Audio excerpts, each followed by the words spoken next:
Toddlers have a terrible reputation for being rough with their toys. Rex, come to Papa!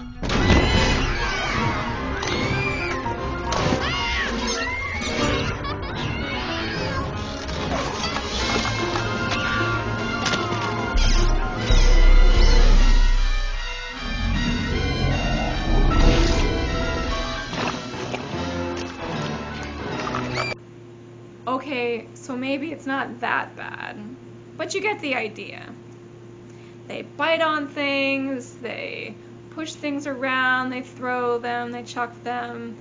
They do whatever they need to do to explore that toy. That includes books. So I have some examples here of books that are starting to fray out. This is a very loved book. You see how it's bending here. You see that there are bite marks. I get a lot of my books secondhand, so some of them already begin to show their wear. This one's really beat up. You see the binding here.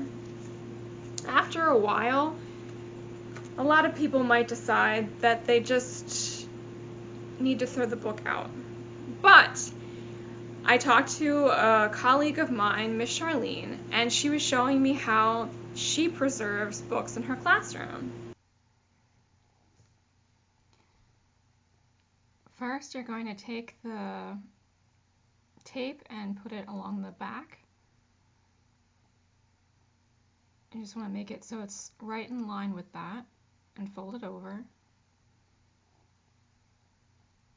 Then you're going to take another strip of the packing tape and you're going to do the corners.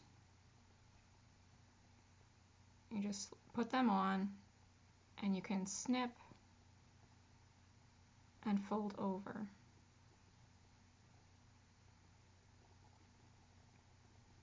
You can fold it down, fold it over in any method you want to make sure that you get all the corners covered,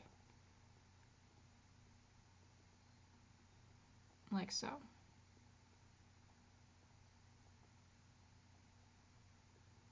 Then you're going to get some more tape and you're going to do the bottom of the book the same way you did the binding. And then you're going to go all the way around to make sure that you get every end of it. So down along the bottom, down along the sides, and then you're going to get the inside as well, right where the 2 pages meet. You're going to put that down there and go all the way to the bottom. You're going to repeat this for every page in the book, all the way around, up and down, every corner, and reinforce the middle. This is an example of a book where it was finished. If you look, there are parts of the book that have